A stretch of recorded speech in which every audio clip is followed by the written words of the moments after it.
सो 10.2 question 14 से start करना है। इसके पहले मैं आपको ये बताऊंगी, हमने एलएमएन पढ़ा था। एलएमएन क्या होता है? Direction cosines. अब डायरेक्शन कोसाइंस का एक्चुअली मतलब क्या होता है? सपोज ये एक्स एक्सिस है, ये वाई एक्सिस है, ये जेड एक्सिस है, ठीक है। 3D प्लेन में एक वेक्टर घूम रहा है, मतलब अभी तो मैं बना नहीं सकती उसको, but you visualize it that there is a plane जो 3D, there is a vector जो 3D प्लेन में घूम रहा है। सपोज वो एक्स एक्सिस के साथ अल्फा एंगल बनाता है, वाई एक्सिस के साथ बीटा एंगल बनाता है, और वो जेड एक्सिस को भी टच कर रहा होगा क्योंकि वो 3D प्लेन में घूम रहा है, और सपोज वो जेड एक्सिस के साथ गामा एंगल बनाता है। So we are going to write let alpha, beta, gamma be the angle which vector makes with x, y and z axis respectively. तो ये जो L होता है ना, ये एक्चुअली cos अल्फा होता है, इसीलिए इसका नाम कोसाइन बोला जाता है। कोसाइंस, डायरेक्शन कोसाइंस, क्योंकि ये cos होते हैं। M जो होता है वो एक्चुअली में cos बीटा होता है, और एन जो होता है वो कॉस गामा होता है। ये हमने यूज कब करना है? ये हमने तब यूज करना है अगर हमें क्वेश्चन में गिवन हो। अगर हमें क्वेश्चन में गिवन है that there is a vector which makes angle 30 degree with x axis, 60 degree with y axis, 90 degree with z axis, find the vector। तो आपको पता है अगर डायरेक्शन कोसाइन से जो वेक्टर बनता है वो यूनिट वेक्टर होता है, तो आप वो वेक्टर बना सकते हो, l i cap plus m j cap plus n k cap. तो डायरेक्शन कोसाइंस निकालने के दो तरीके हैं, या तो हमें वेक्टर गिवन है और हम फॉर्मूला से निकाल लें, या हमें एंगल्स गिवन, हमें alpha beta gamma angles given है, हम एलएमएन निकाल लेंगे और उससे वेक्टर बना लेंगे। एलएमएन से जो वेक्टर बनता है वो यूनिट वेक्टर बनता है, राइट। अब एक और प्रॉपर्टी होती है which says l square plus m square plus n square is equal to 1। ये प्रॉपर्टी आपको याद रखनी है। ये यूज कहाँ होगी? ये ऐसे यूज होगी कि सपोज आपको दो एंगल्स गिवन है, एक वेक्टर एक्स एक्सिस के साथ अल्फा बना रहा है, वाई एक्सिस के साथ बीटा बना रहा है, गामा निकालो। तो आप एल को कॉस अल्फा, एम को कॉस बीटा करके निकाल लोगे, इसमें डालोगे एन की वैल्यू आएगी, एन को कॉस अल्फा से इक्वेट करोगे तो आपके कॉस गामा से इक्वेट करोगे तो आपके गामा की वैल्यू आ जाएगी। समझ आया how to use this concept? ठीक है, तो please note it down, then will start with question 14। Question number 14 में आपको बोला है show that vector i plus j plus k is equally inclined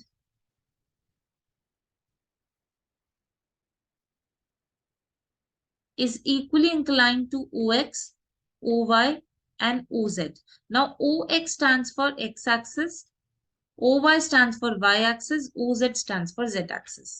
तो अगर मैं ये अज्यूम करती हूँ let alpha, beta, gamma be the angle vector makes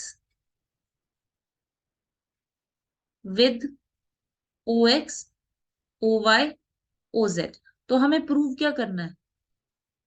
हमें ये प्रूव करना है कि ये तीनों एंगल्स इक्वल हैं। We need to prove that vector is equally inclined to x y and z axis. अब अल्फा बीटा गामा को इक्वल प्रूव करने के लिए हम क्या करेंगे? हम कॉस अल्फा निकालेंगे। कॉस अल्फा क्या होता है? एल, और एल का फॉर्मूला आपको पता है, A upon under root A square plus B square plus C square. अब इस वेक्टर में अगर मैं एबीसी की वैल्यू निकालूं तो ए की वैल्यू भी 1 है, बी की वैल्यू भी 1 है और सी की वैल्यू भी 1 है। तो एल क्या आ जाएगा? 1/√3। ऐसे ही हम एम निकाल लेते हैं which is cos beta. Cos beta is equal to m which is also 1/√3, and cos gamma is n which is also 1/√3। So clearly we can say that L, M, N are same. That means cos alpha, cos beta and cos gamma, they are same, which implies alpha, beta and gamma, they are same. Now understood? Yes ma'am. अब question 15 के लिए आपको section formula आना चाहिए। पहले मैं आपको section formula explain कर देती हूँ। सेक्शन फॉर्मूला हमने क्लास 10th में पढ़ा हुआ है, क्लास 11th में भी पढ़ा हुआ है 3D ज्योमेट्री में। अब 12th में वेक्टर्स पे सेक्शन फॉर्मूला कैसे लगता है? ये एक वेक्टर है ए, ये है एक वेक्टर बी, और बीच में एक वेक्टर सी है जो m/n रेशो में इंटरनली कट कर रहा है। तो आप वेक्टर सी निकाल सकते हो। कैसे? इसको याद करने का ये तरीका है, m को b से मल्टीप्लाई कर दो, प्लस n को a से मल्टीप्लाई कर दो, अपॉन m+n। अब एक और चीज यूज हुई है विच सेज एक्सटर्नली। अगर वेक्टर सी ए बी को एक्सटर्नली कट करता है तो क्या करते हैं? मतलब ये ए बी है, एक्सटर्नली मतलब यहाँ पे ये पूरा m है और ये पोर्शन आपका n है। तो अब अगर आपको वेक्टर सी निकालना है तो इसमें क्या होता है, आप इंटरनली का फॉर्मूला लिख देना और जहां प्लस है ना बीच में, वहां माइनस कर देना। सो m/b minus n/a upon m-n, ये वेक्टर सी निकलेगा अगर वेक्टर सी ए बी को एक्सटर्नली कट कर रहा है m/n रेशियो। अंडरस्टूड? अब क्वेश्चन 15 ट्राई करो इसका। क्वेश्चन 15, 16 ये दोनों रिलेटेड है सेक्शन फॉर्मूला से। क्वेश्चन 15 में आपको दो वेक्टर्स दिए हैं, फाइंड द पोजीशन p का। p वेक्टर जो दे रखा है that is given to you as i cap plus 2j minus k, और वेक्टर q जो है that is minus i plus j plus k। आपको r का पोजीशन वेक्टर निकालना है such that it cuts in the ratio 2:1 internally. तो direct formula लगा देंगे। So vector r is 2 × q plus 1 × p upon 3 minus 2i plus 2j plus 2k plus i plus 2j minus k upon 3। इसको solve किया तो ये आ जाएगा minus I cap plus 4j cap plus k cap upon 3। और अगर externally करेंगे तो हमें सेम फॉर्मूला में बस ये जो बीच में प्लस है ये माइनस लगा देंगे, और जो 2+1 है नीचे इसको भी हम 2-1 लिख देंगे। सो वेक्टर हो जाएगा r is equal to 2q minus p upon 2-1, ये एक्सटर्नली में हो जाएगा। तो minus 2i cap plus 2j cap plus 2k cap minus i minus 2j plus k upon 1। So ये final answer will be minus 3i cap 0j cap plus 3k cap. ये आपका externally का answer है और ये आपका answer है internally का। और फिर आप क्वेश्चन 16 के लिए आपको एक मिड पॉइंट फॉर्मूला आना चाहिए। मिड पॉइंट फॉर्मूला क्या होता है? मिड पॉइंट फॉर्मूला ये होता है कि अगर एक दो वेक्टर्स हैं ए और बी, और वेक्टर सी उसको इंटरनली 1:1 रेशो में कट कर रहा है, तो आप डायरेक्टली मिड पॉइंट फॉर्मूला लगा सकते हो which is add both the vectors and divide them by 2। This is what you are going to use in question number 16। Find the position vector of the midpoint of the vector joining the point P 2, 3, 4 and Q 4, 1, -2। तो आप P को vector बना दो 2i cap 3j cap 4k cap, Q का vector यहाँ vector sign बना दो, Q का वेक्टर बना दो 4i cap plus j cap -2k cap, और बीच में आपको वेक्टर R निकालना है which is the mid point. तो बस दोनों को ऐड करो, P plus Q divided by 2 और आपका आंसर आ जाएगा। सो 6i cap 4j cap plus 2k cap divided by 2, 2 common लेके कट कर देंगे तो आंसर आ जाएगा 3i cap plus 2j cap plus k cap. So this is the final answer. अब question 17 में क्या है, आपको 3 पॉइंट्स दे रखे हैं A B C.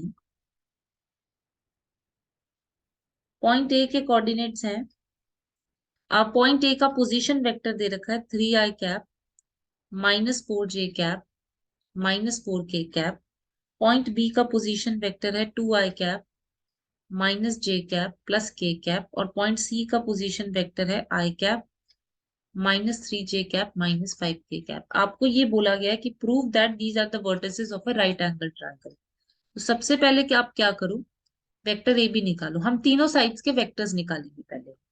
Vector A B क्या हो जाएगा, b -a, so 2 -3 -i cap -1 + 4 +3j cap +1 +4 +5k cap.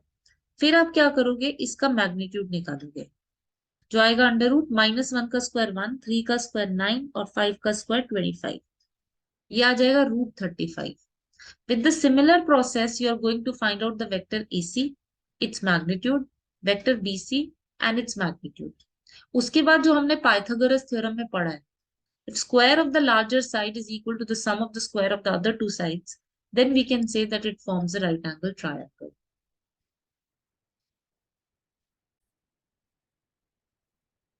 Vector AC निकालेंगे C - A, तो -2i cap +j cap -k cap. AC का मैग्नीट्यूड आ जाएगा √4 + 1 + 1 √6। ऐसे वेक्टर BC निकालेंगे C - B करके, -i cap -2j cap -6k cap. तो BC का magnitude हो जाएगा √1 + 4 + 36 विच इज √41। तो अब आपके जो तीन मैग्नीट्यूड्स आए, उसमें जो सबसे बड़ा है वो √41 है।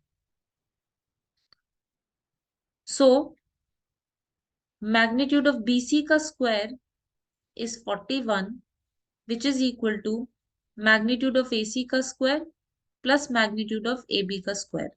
सो therefore triangle ABC is a right angle triangle.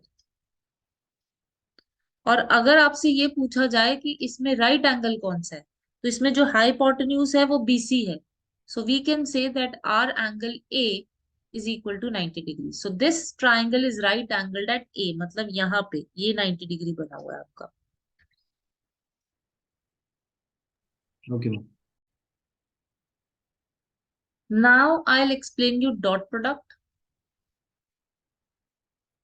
और डॉट प्रोडक्ट को स्केलर प्रोडक्ट भी बोला जाता है। अभी मैं पूरे नोट्स बनवाऊंगी आपको, पूरे नोट्स बनाओ और फिर आप देखोगे कि पूरी एक्सरसाइज जो है 90% आप खुद अटेम्प्ट कर पाओगे। सबसे पहले डॉट प्रोडक्ट या स्केलर प्रोडक्ट को स्केलर प्रोडक्ट बोला क्यों जाता है? इसको स्केलर प्रोडक्ट इसलिए बोला जाता है क्योंकि इसका जो आंसर होता है ना, वो एक नंबर आता है। तो अगर दो वेक्टर्स हैं ए और बी, मुझे उसका स्केलर प्रोडक्ट निकालना है, बीच में हम डॉट लिखेंगे। इसको निकालने के दो तरीके हैं। या तो आप फॉर्मूला लगाओ, magnitude of A magnitude of B cos theta, where theta is the angle between the vectors A and B. ये एक मेथड है। और दूसरा मेथड क्या है ए डॉट बी निकालने का? सपोज आपको वेक्टर ए दे रखा है xi cap +yj cap +zk cap, और वेक्टर बी आपको दे रखा है ai cap +bj cap +ck cap, और आपको थीटा नहीं पता। तो जब थीटा नहीं पता तो आप फर्स्ट फॉर्मूला तो लगा नहीं सकते। तो आप इसमें डायरेक्टली ए डॉट बी निकाल सकते हो। कैसे? आप आई के कोफिशिएंट्स को मल्टीप्लाई करो ax, जे के कोफिशिएंट्स को मल्टीप्लाई करो by, और के कोफिशिएंट्स को मल्टीप्लाई करो तो zc। ये आपका ए डॉट बी होता है। फॉर एग्जाम्पल, एक एग्जाम्पल भी दे देती हूँ। अगर वेक्टर है A i cap -j cap +k cap, vector B है 2i cap +j cap +3k cap, तो ए डॉट बी क्या हो जाएगा? आई के कोफिशिएंट्स को मल्टीप्लाई किया, 2 × 1 2, -1 × 1 -1, 3 × 1 3, answer is 5 - 1 which is 4। A dot B इसको स्केलर प्रोडक्ट इसलिए बोलते हैं क्योंकि इसका आंसर हमेशा एक नंबर आएगा, उसमें कभी भी कोई वेक्टर नहीं आएगा। आई जे के कैप में आपका आंसर कभी भी नहीं आएगा dot product.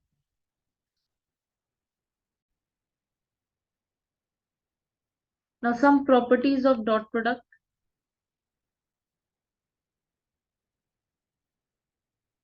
Properties of dot product है, सबसे पहले डॉट प्रोडक्ट जो होता है वो कम्यूटेटिव होता है, ए डॉट बी और बी डॉट ए, क्योंकि दोनों नंबर्स देंगे तो डॉट प्रोडक्ट कम्यूटेटिव होता है। और सेकंड प्रॉपर्टी, अगर मैं सेम वेक्टर के बीच में डॉट प्रोडक्ट निकालूं तो वो मुझे मैग्नीट्यूड ऑफ ए का स्क्वायर देगा। और इसका रीजन बहुत सिंपल है, इसका मैं रीजन भी एक्सप्लेन कर देती हूँ। अगर आप ए डॉट ए निकालते हो तो ये क्या आता है, magnitude of A, magnitude of A cos zero आएगा, क्योंकि सेम वेक्टर के बीच में जीरो एंगल होता है, और कॉस जीरो वन होता है। That is the reason. ठीक है, इसीलिए जो आई डॉट आई होता है वो मैग्नीट्यूड ऑफ आई कैप का स्क्वायर विच इज वन। इसीलिए जब हम डॉट प्रोडक्ट निकालते हैं ना वेक्टर्स का, तो आई कैप जे कैप और के कैप के कोफिशिएंट्स को मल्टीप्लाई करते हैं, क्योंकि आई डॉट आई वन होता है, जे डॉट जे वन होता है और के डॉट के वन होता है।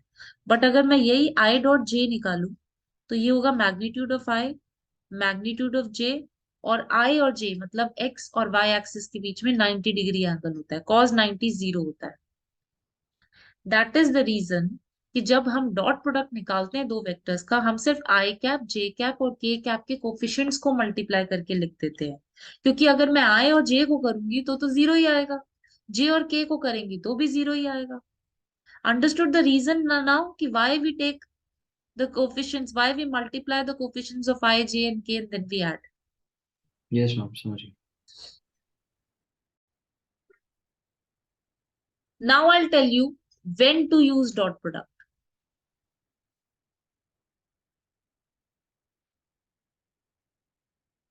First, when you need to find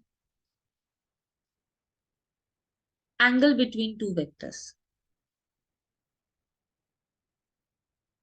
अगर आपको बोलेंगे दो वेक्टर्स के बीच का एंगल निकालो तो आप डॉट प्रोडक्ट यूज करोगे। तो A dot B formula use करोगे, A dot B is magnitude of A, magnitude of B cos theta. आप ए डॉट बी निकाल लोगे using I cap J cap के कैप के कोफिशिएंट्स को मल्टीप्लाई करके ऐड, मैग्नीट्यूड ऑफ ए भी निकल जाएगा, बी भी निकल जाएगा। तो कॉस थीटा की वैल्यू क्या हो जाएगी, A dot B upon magnitude of A, magnitude of B. ठीक है, दूसरा point, when you need to prove that vector A is perpendicular to the vector B. आपको दो वेक्टर्स दिए और बोला प्रूव करो ये दोनों परपेंडिकुलर है। परपेंडिकुलर का मतलब थीटा 90 डिग्री होगा, तो आप सिंपली ये प्रूव कर देना कि ए डॉट बी जो है वो जीरो है। राइट, आपको दो वेक्टर्स दे रखे होंगे, आप उनके आई कैप जे कैप के कैप के कोफिशिएंट्स को मल्टीप्लाई करके जब ऐड करोगे तो वो जीरो आना चाहिए। So whenever it is given that prove that the vectors are perpendicular, just prove that their dot product is equal to zero without applying the formula, because in this case you don't know theta, you have to prove that theta is 90 degree. So just prove that a dot b is equal to zero. इसके बाद third point है, when we need to find projection of a on b. Question में ऐसे ही लिखा होगा, find the projection of a on b। तो इसके लिए एक फॉर्मूला होता है which is given by a dot b upon magnitude of b। आप दोनों वेक्टर्स का डॉट प्रोडक्ट निकालना और मैग्नीट्यूड ऑफ b से डिवाइड कर देना।